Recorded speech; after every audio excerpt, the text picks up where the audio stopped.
Hello and welcome to episode 47 of the Statesmanship Project. My name is Ross and I will be your host. In this episode, I want to relay a story to you. In my day job, I am a general contractor. I work in mostly small-scale renovations for businesses and homes. But recently, my company helped a homeowners association find a contractor who could replace the fence along the front of their property. So it's an allotment, and it has several hundred feet of frontage on the main road. And they have a fence, and we got them in touch with a contractor who specializes in that, and they started working on it. Well, so the guy went through and tore out all the old fence, removed all the old uprights and put in new ones, and then started to put the new cross beams on everything. And he's about halfway done with that, and the city, the local municipality, shows up and asks him what he's doing and where his permit is. And he tells them, well, I'm just replacing an existing structure, I'm making an improvement. It's not something that needs to be permitted. And they said, no, as far as we're concerned, this is a full replacement and it needs to be permitted. And oh, by the way, because you didn't get a permit beforehand, it's now a $900 fine. And so I pose this question to you. Is it still anyone's contention that this government that we have established throughout the country is there to do anything that benefits the people? A government should be there to help facilitate improvements to your standard of living. And as an example, in this case, improving the value of your community is not something that should need to be permitted or eligible for a fine. However, it is plainly obvious that this municipality, and I'm willing to argue that every other government in this country and possibly in the world, is there simply to extort money from you as the productive citizen. They are there to capture any surplus value that you create beyond the basic needs that you have for subsistence. And wherever they can, they will certainly try to take from you your basic means of existence as well, as noted by the homelessness crisis that we have in the United States. The government is a criminal organization. And so this man who came up and said, I'm with the government, might as well have showed up with a gun and said, give me $900 or I'm going to shoot you, because it is extortion. It is theft. Every government out there is an extortion racket. They should all be brought up on charges of RICO, because they seek to gather together and orchestrate a large-scale extortion racket against the people whom they allegedly serve.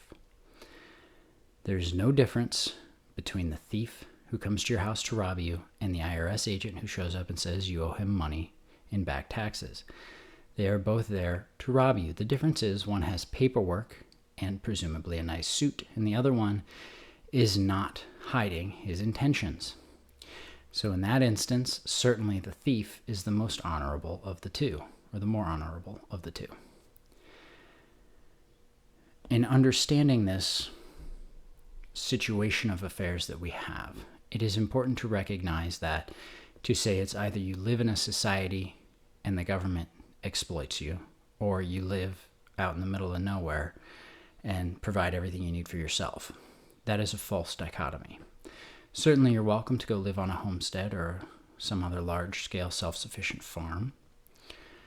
You're certainly welcome to do that, but it's going to be very hard.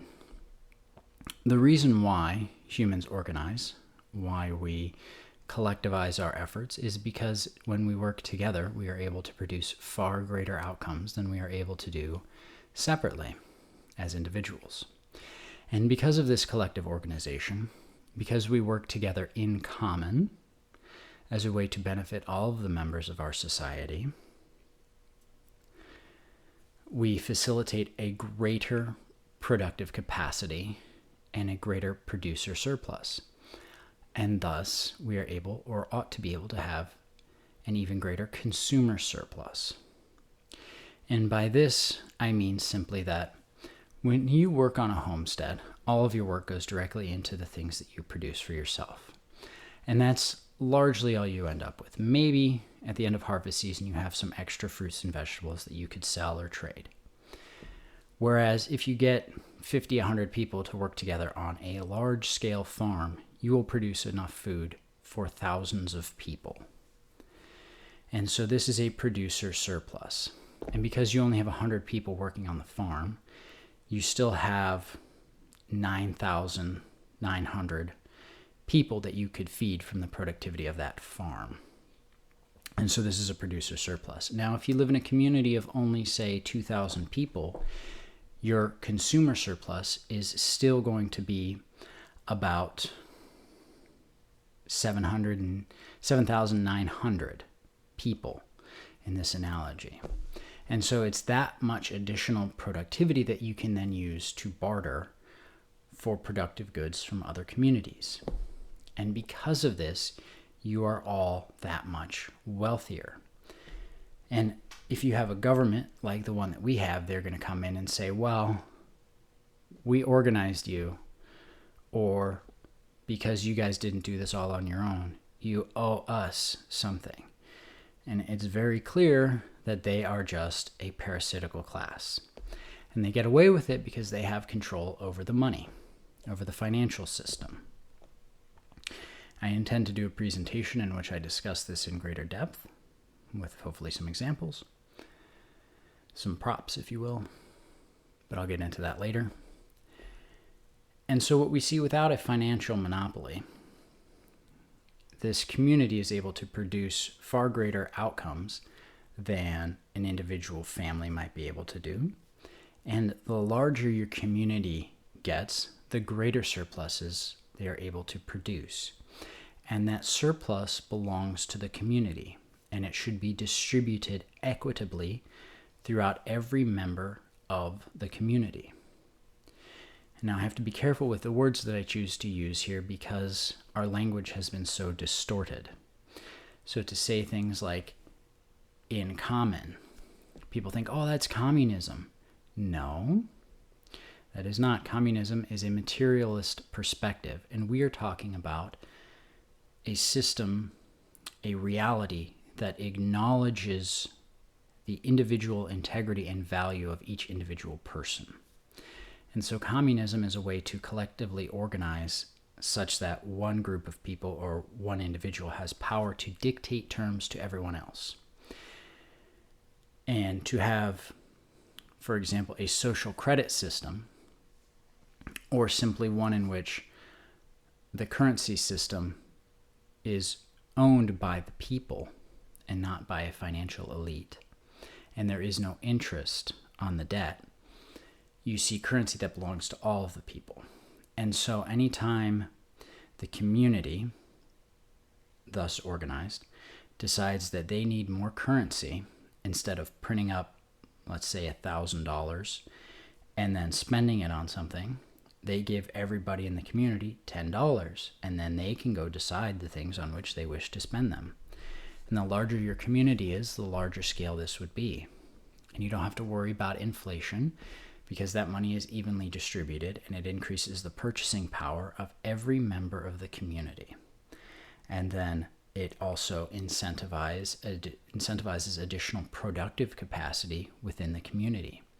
And now people don't have to work at jobs that they hate in order to pay for the meager subsistence that they have, because they have such an abundance within their community of productive capacity that their consumptive power is increased, and then they can buy their basic needs of survival, and then they can use their extra time to pursue meaningful pursuits. People talk about the old world craftsmanship that used to be so great.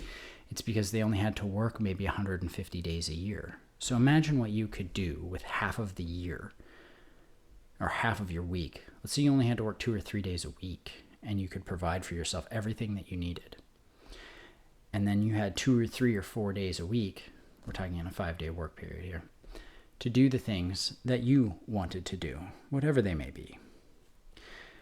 We're not assuming here that people are lazy and are just going to eat potato chips and bonbons. No, we're assuming that people have a far greater productive capacity because being creative is something that is inherent within every single individual human being. And you have to recognize that as well, and you have to have a system that facilitates that opportunity.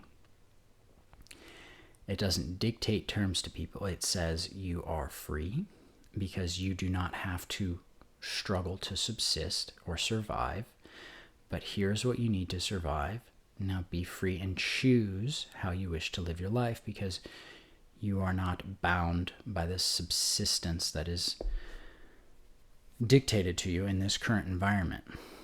Because when you think about it, you get a mortgage, the bank still owns your house for 30 years, and then after you finished paying it off, you might own it for a couple of years until you have to take out a second mortgage in order to pay off other kinds of bills. Because we live in a debt system that is based off of usury. Something to think about is that the national debt is money that is created by the government in the form of bonds, and then the Federal Reserve buys those bonds and issues the money. Well, because it issues that money at debt, the national debt must be accumulated. It must be accounted for. So that way interest can be charged upon it.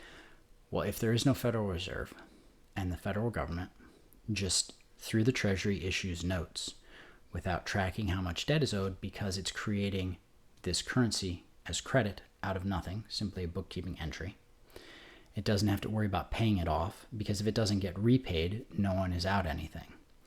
And so this money would go as a direct stimulus to each person, a direct payout as that which is entitled to them as a member of the society, and then your basic needs would be able to be provided for. So it is frustrating when the capacity to have a far greater system in which we can live, one that respects the integrity and inviolability of each individual person within that community.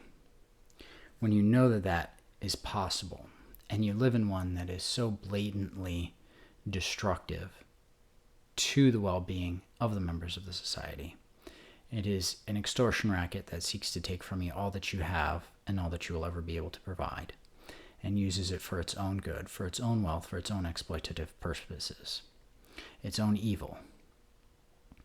To know that we can organize ourselves in such a way that perpetuates the good, and to see so few people bogged down and mired in the evil of this system that all they do is walk around and point out how evil it is. It is frustrating because I, for one, know and hope that through listening to this program that you will learn that there is a better way out there. We can choose to organize ourselves in a way such that we are all better off, and society works to serve all the members and not an exploitative elite that sits outside the system and seeks to enrich itself at our expense. I don't want to get too long here, but I hope this has been useful and insightful to you, and I hope the audio quality is far better as I have a new microphone. Thank you for tuning in. I hope you have enjoyed this content, and until next time, have a good day.